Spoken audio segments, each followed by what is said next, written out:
Good evening, I'm Katerina Georgieva. This is CBC Windsor News. Thanks for watching. Tonight, the latest on the first meeting of the new Windsor Police Services Board. Plus, an Amherstburg couple grieving their dog's death says we need more emergency vet resources in our community. Ojibwe Urban Park getting closer to reality. Leaders say it would mean big things for local tourism and help the environment. And lots of snow on the way. We could be looking at up to 15 centimeters tomorrow, so get your shovels ready. The new Windsor Police Services Board held its first meeting today. The latest appointment made by City Council is drawing some criticism. So far, the board is made up of all-white members, including the city appointee. Today, Mayor Drew Dilkens is defending that decision. Dale Molnar has more. So I'm just wondering, why has it gone down so dramatically? Sophia Chisholm sat on the Police Services Board today.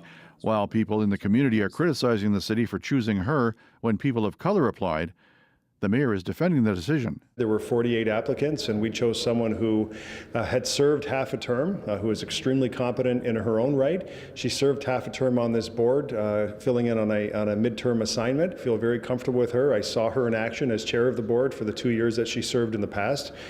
She was a strong contributor and helped us get Amherstburg over the finish line, helped on a number of important files here that we had to deal with as an organization, and she's extremely well suited and extremely competent to serve as a member of the Windsor Police Services Board. But the outgoing chair of the Police Services Board in London says Windsor's police board needs to have people of color on it. Susan Toth is Hispanic and is asking to be replaced by a person of color. Dilkens points to the fact that there are 2 women on the board, but Toth says that's not the same. If you're coming into the board without any lived experiences, either as a woman, as an Indigenous woman, as a Black person, those voices aren't heard. And it almost erases an entire community, because even for myself, even though I'm a racialized woman, I can't pretend to understand what it's like to be a Black woman, for example, or an Indigenous woman. So without those voices, we are guessing. Toth says while Police Services Board members can't force police to hire people of color, they can certainly set policies that work toward attracting more people of color to apply. And if the board is all white, it undermines the trust in the community. How does a person from a community that's been disproportionately over-policed feel trust that an all-white board understands the issues and is going to be able to govern in a way that provides adequate and effective policing for those communities as well? Toth says there also has to be more transparency in the way people are appointed by the province, and the London Police Services Board is asking the province to open up.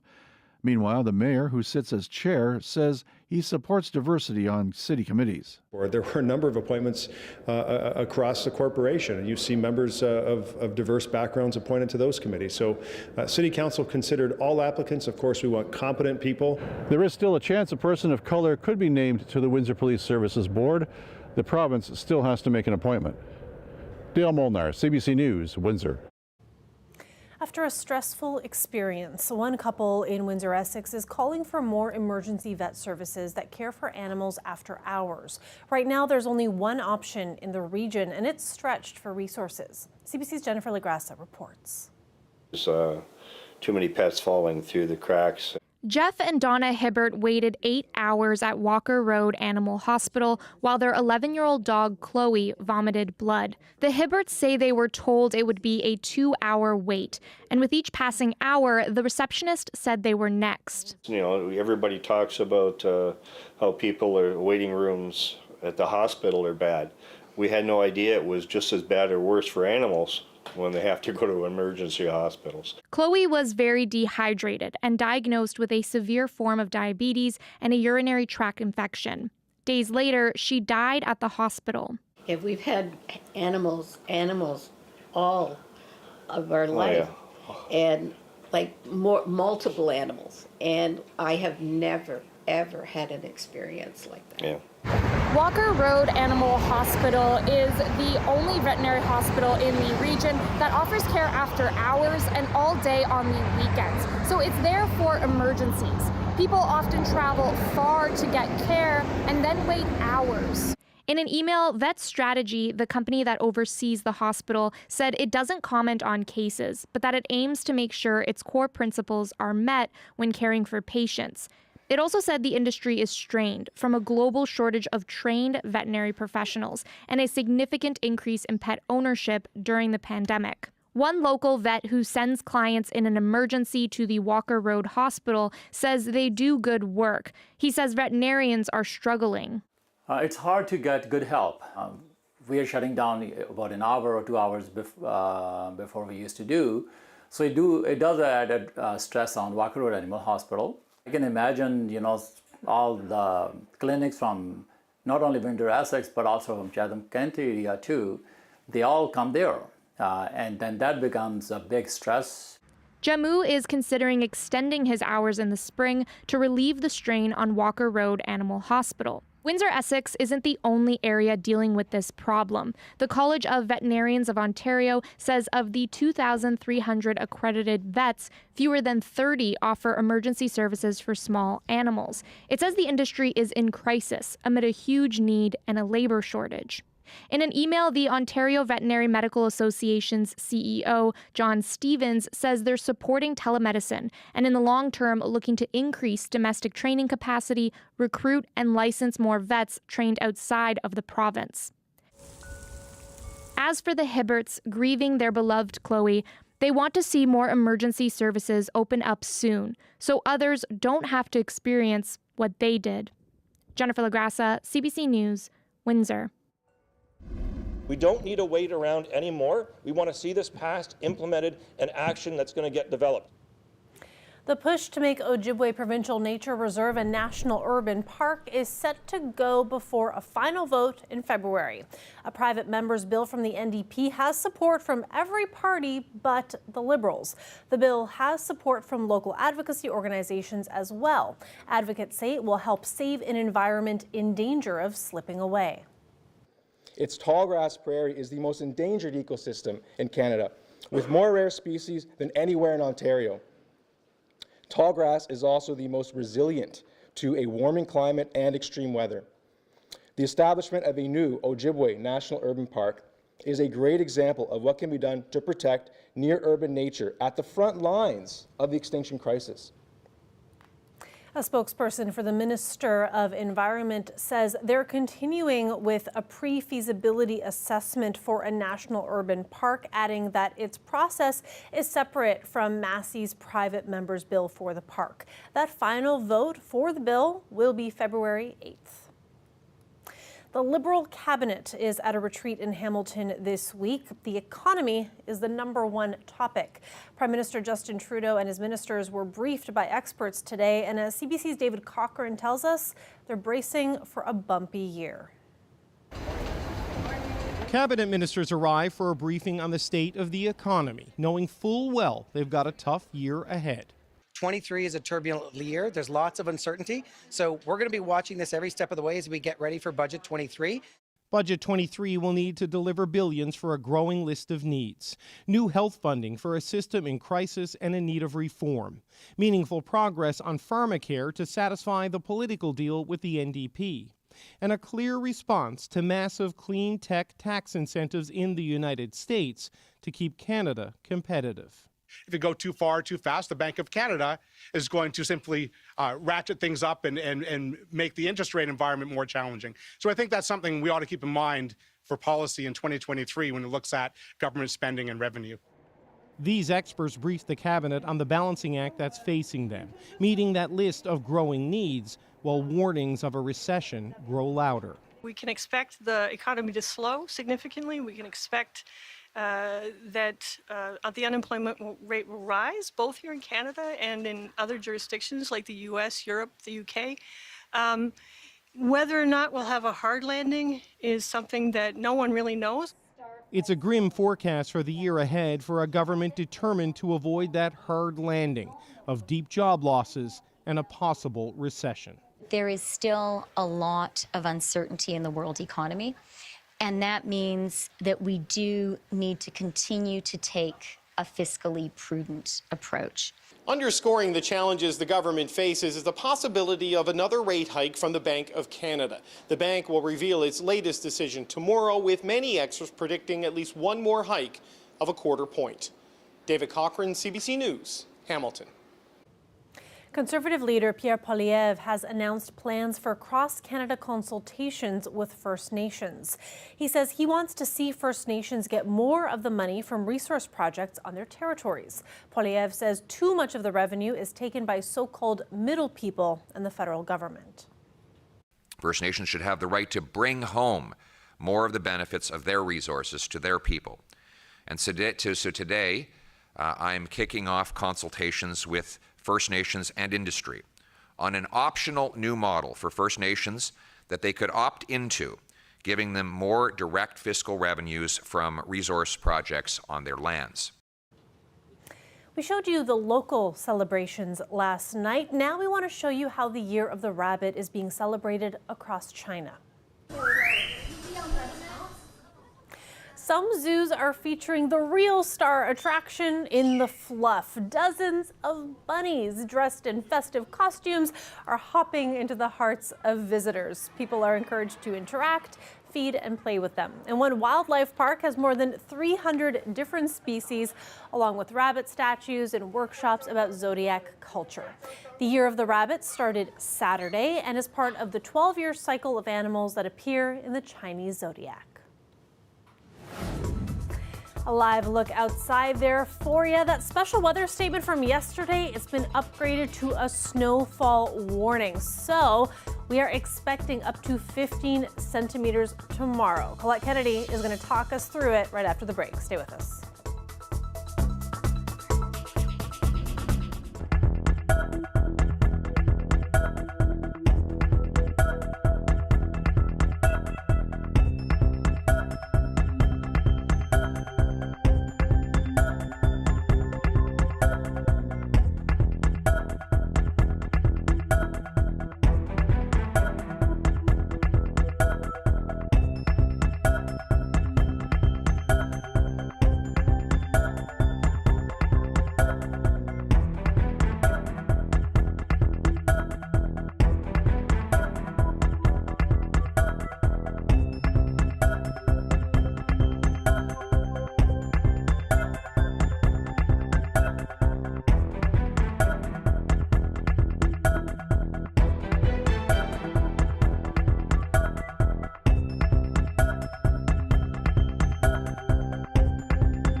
A massive corporate merger in Canada has cleared another legal challenge. Today, the Federal Court of Appeal dismissed an effort by the Competition Bureau to block the merger of Rogers and Shaw. CBC's Anis Haidari has the details. It was one of the Competition Bureau's last chances at blocking Rogers from buying Shaw, and it did not work out for the federal watchdog. Its appeal of a tribunal ruling allowing the telecom giants to merge was dismissed, with one of the Federal Court of Appeal's judges saying close, this case was not. The two companies have been trying to get together for nearly 2 years. The next step, the government has to approve the deal. I think at this point, the industry minister is out of excuses. The last thing he said was that he's going to await further legal clarification, but we now have that. We have it in spades. This deal still requires Shaw to sell mobile division Freedom to Videotron, which only operates in Quebec right now. The federal government has indicated they'll only allow this deal to happen if Freedom expands cheaper service across the country. Some telecom experts don't buy that a merger will lower consumer costs. It reduces the pressure on all of the players to sweeten their offers, make their services more affordable, offer more generous data allowances on the wireline and the wireless. So basically, this gives Bell and TELUS now increased room to basically take the foot off the pedal, and it allows Rogers to do the same. This marriage isn't consummated yet since the government needs to approve things. Shaw, Videotron, and Rogers say the deal needs to be completed by the end of the month or they'll face financial penalties. But they've said that before and then extended their own deadlines. As for the federal minister responsible, he's tweeted a statement saying he'll make a decision in due course. Anis Haidari, CBC News, Calgary.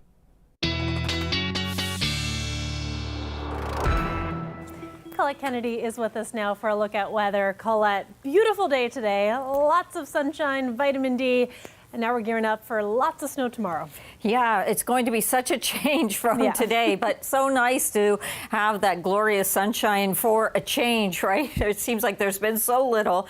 And here we go, though, into another change where we've got this winter storm coming our way. So it is a snowfall warning that's in place. In terms of winter storm watch, you have to get to southern Quebec before we see that, at least at this point from Environment Canada. So we're in a snowfall warning, meeting that criteria. The current temperatures are right around freezing, either just a little bit below or just a little bit above at the moment. And where are they going to be going? Well, you're going to see in the long-range forecast that we're going to have some much colder air that's going to be moving in. We haven't been used to that.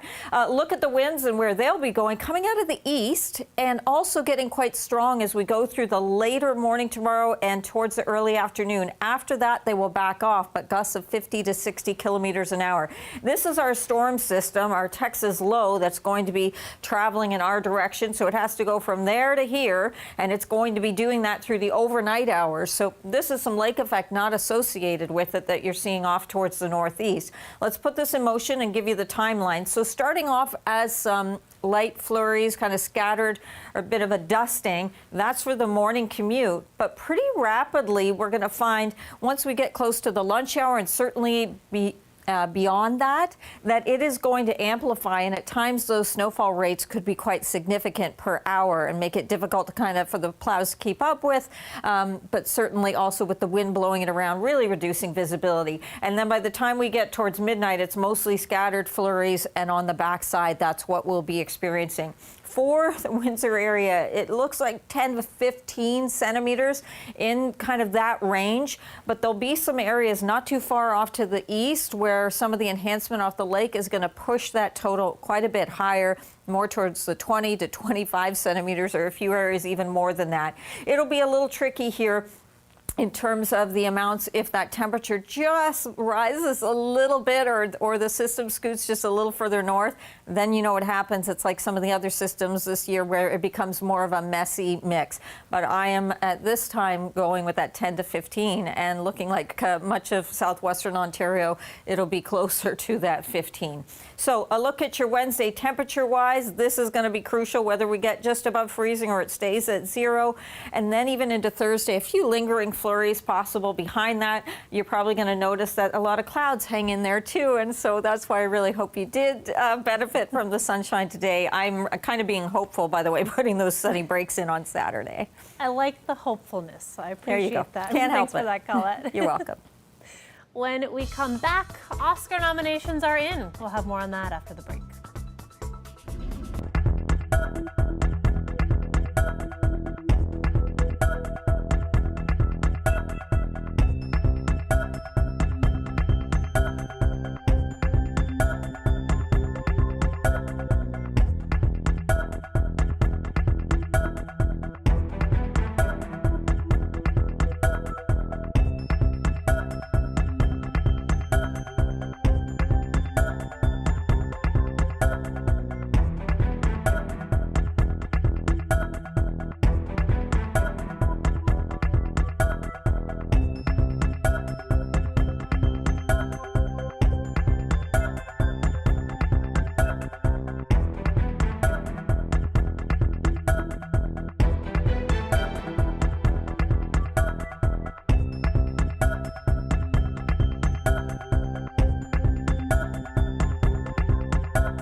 A group of atomic scientists believes humanity is closer to the end of the world than ever before.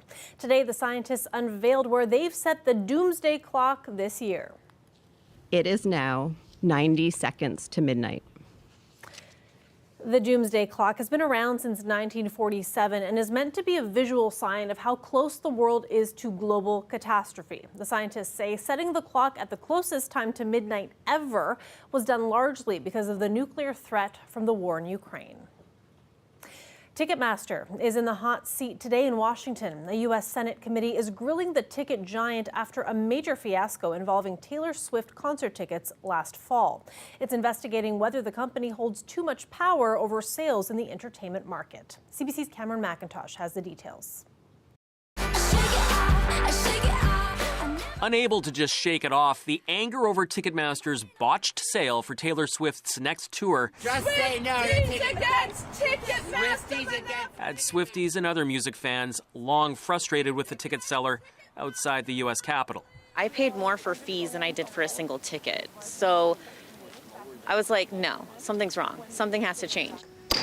This hearing of the Senate Judiciary Committee will come to order. Inside, the CFO of Ticketmaster parent Live Nation apologized for the swift rollout. We were then hit with 3 times the amount of bot traffic that we'd ever experienced. Explaining the 3.5 billion Swift ticket requests was unprecedented, as were cyber attacks from ticket scalping bots bogging the website down. While some fans that did get through saw prices over $4,000 due to a pricing system that goes up with demand.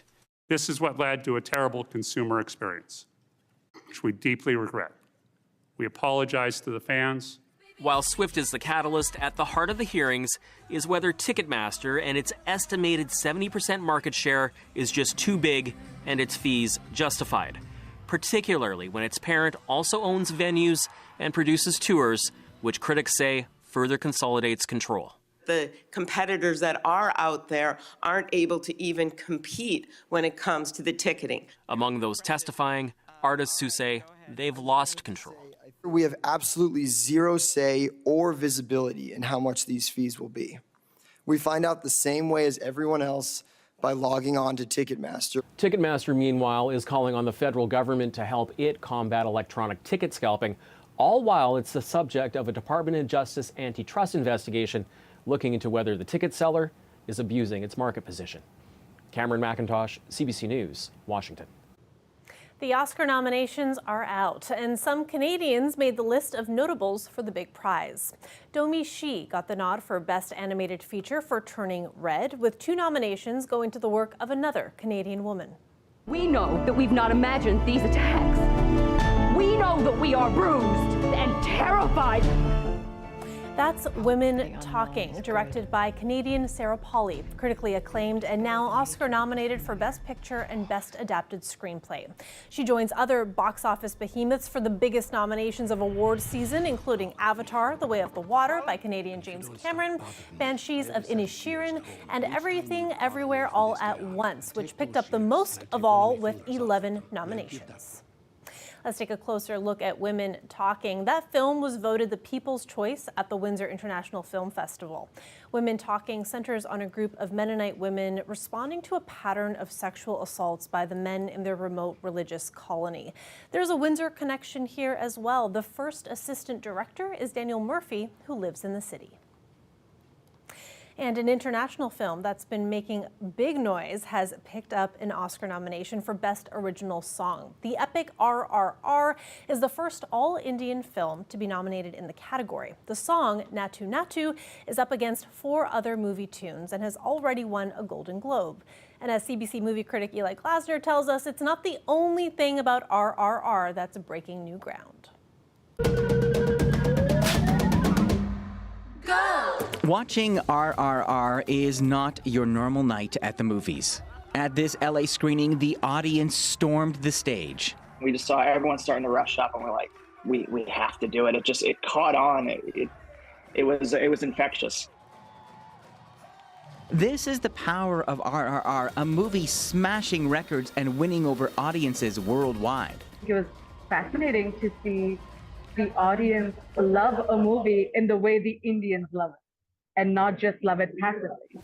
The story generating all this passion follows 2 freedom fighters battling the colonial powers. It comes from S.S. Rajamouli, a director known for his audacious cinema style. Whether it's these large, oversized animals jumping right at you, or you see one man fending off like 500 bodies, it's just incredible visual storytelling. Part of what makes RRR special is where it's from. Most Bollywood films come from Mumbai, where the language spoken is Hindi. But RRR is a Telugu language film from southern India's Tollywood region. This Guelph student saw the film 5 times and will never forget her first experience. But instantly, like the second it started playing, the adrenaline was up and it kind of just stayed up the whole time. My heart was beating really fast and I was like on the edge of my seat. Now RRR's winning over fans like James Cameron and racking up wins at the Critics' Choice and Golden Globe Awards. Suggesting what's considered a worthy film could be changing. That they can be loud and rambunctious and celebratory and perhaps bizarre and utterly unrealistic, but also deliver a story that is as truthful to the people watching it as it can be. Oscars or not, she says RRR has already proved itself with the audience it was made for. Eli Glassner, CBC News, Toronto. And that is it for CBC Windsor News. For news anytime, check us out at cbc.ca/Windsor. And you can also find us, as always, on Facebook, Instagram, and Twitter. Thanks for watching. Have a great night.